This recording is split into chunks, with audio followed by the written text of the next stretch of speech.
I think I was the guy that first said, like, the difference between a conspiracy theory and the truth is usually about 6 months. How do you feel about the investigation into Charlie's death? Can we have faith in it? Do you feel like it's being well handled? So obviously she doesn't, because if she didn't have a question about it, why would she ask him? By the way, Megyn Kelly has no question. How do you feel about the investigation into Charlie's death? Can we have faith in it? Do you feel like it's being well handled? So far, listen, so far so good. I think, I've had this conversation with a lot of the guys that have been, very involved from the beginning, and, others that are a big part of that movement that are, are going to take, more of a role. Guys like JD, like, hey, he believes we have to keep this going. People, myself, hey, I did a lot of them, but I got to do even more. We got to keep this going. There's never going to be a replacement for Charlie Kirk. You can't plug that. So I don't know if you noticed, what he's doing is not answering the question. I don't know if he's got to, again, one day find a generational talent like that can, take over and step in. But, I think he helped create and foment so many, young people and bring them into the movement where they're able to speak their mind. The Starbucks lines, you open that door for them once they realize, you know what? There is kind of a support network here. If I figure it out, it's so cathartic. You can't die in your bed saying, thank God I never offended anyone. That is just no way to go through life. That would be such a sad result. I actually feel like if I haven't offended someone, I've actually accomplished nothing. Yes, I failed. Now, I'm a bit of a masochist when it comes to this crap, but So do you have confidence in the investigation? Should we have confidence in this FBI investigating? I do, and I mean, I don't know. I don't like it when the people have the private, I've spoken to everyone, around, and Erica, and I do have confidence, and when I start seeing some of the other stuff, it's like, man. And by the way, just so we're clear, as you all probably know, if you're here, you probably follow me a little bit. Like, I'm about as conspiratorial as it gets within the realm of sanity, for good cause, right? I think I was the guy that first said, like, the difference between a conspiracy theory and the truth is usually about 6 months.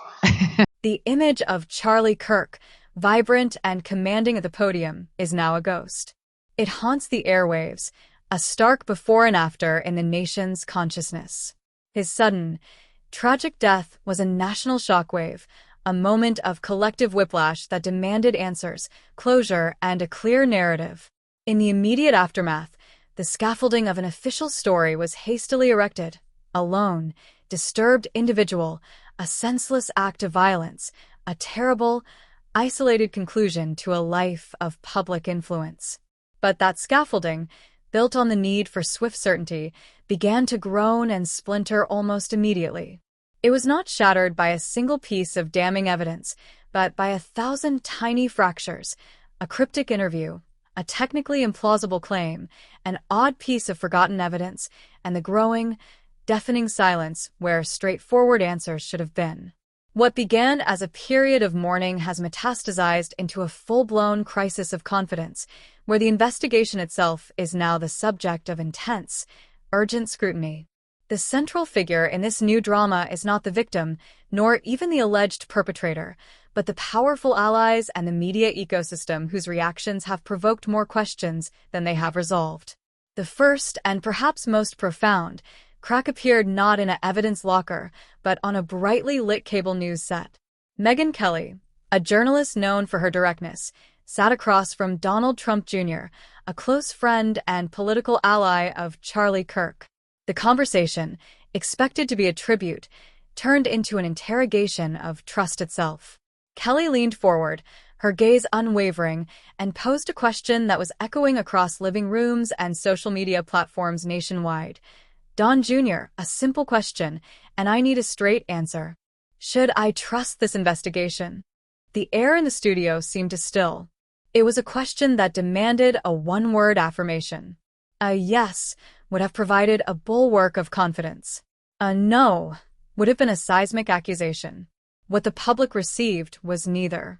What they received was a masterclass in deflection. Donald Trump Jr.'s response was not an answer. It was a perimeter defense. He launched into a long, meandering monologue. He spoke of political enemies, of media bias, of overarching systems that cannot be trusted.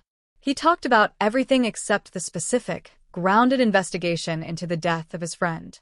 His eyes, for a fleeting moment, seemed to dart away from Kelly's piercing stare before settling back into a practiced, determined calm. The body language was that of a man building a wall of words between himself and a discomfiting truth. He never said yes. He never said no. He simply talked around the void where an answer should have been. For millions watching, this was not just a political dodge. It was a psychological trigger. If a man with inside knowledge, a man who had every reason to demand a flawless investigation, could not bring himself to endorse it, what did he know that the public did not? His evasion was interpreted not as caution, but as a silent alarm. It transformed the conversation from what happened to Charlie Kirk to what are they hiding about what happened to Charlie Kirk? This single televised moment gave license to a wave of skepticism that was already building in the subterranean channels of the internet. Technical experts, particularly those with backgrounds in firearms and tactical operations, began to dissect the official timeline with a forensic eye. They zeroed in on a specific claim from law enforcement that the individual responsible had assembled a critical component of their firearm under extreme duress in a matter of seconds. In the quiet, analytical world of ballistics and mechanical engineering, this claim met with uniform skepticism. The process in question, these experts argued, was not like snapping together a toy. It required fine motor skills, a specific sequence of actions, and a degree of mechanical familiarity that seemed profoundly at odds with the portrait of a panicked, lone actor. It was, in the words of one former Special Forces operator who posted a detailed video analysis, like claiming someone solved a Rubik's Cube during a car crash. The physics of stress and the physics of the mechanism simply don't align. This wasn't conspiracy theory. It was applied science, and it cast a long shadow over the official sequence of events.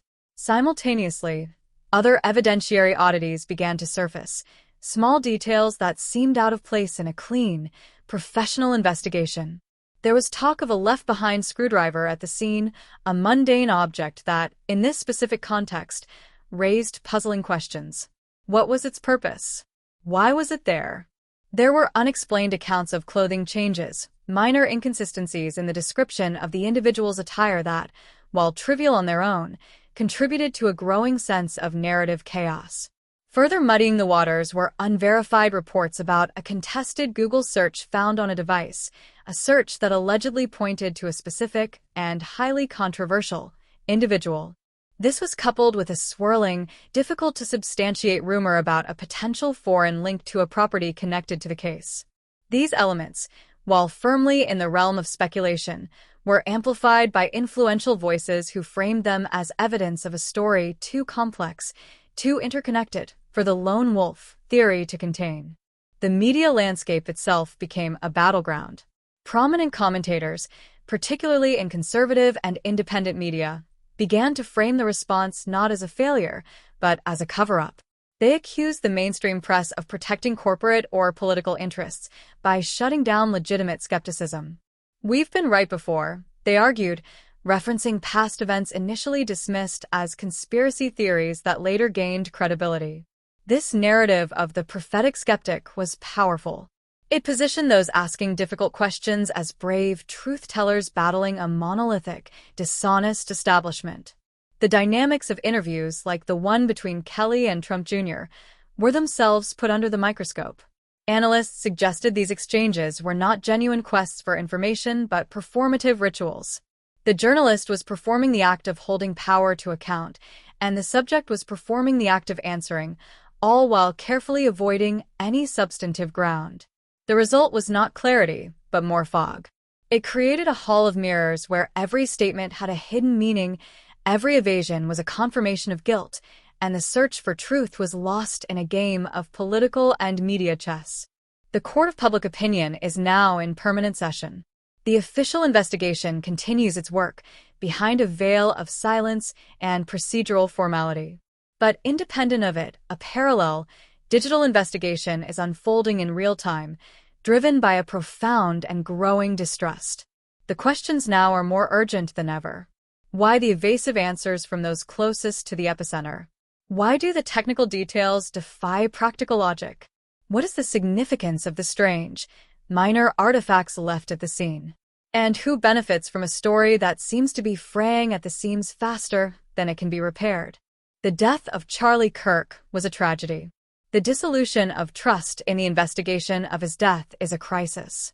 It is a story that is far from over, and each new day brings fresh analysis, new speculation, and a deeper demand for answers that, so far, remains stubbornly out of reach. The public is left watching, waiting, and wondering what the next revelation will be, and whether the official story will ever be able to withstand the weight of the doubts that have been so powerfully sown.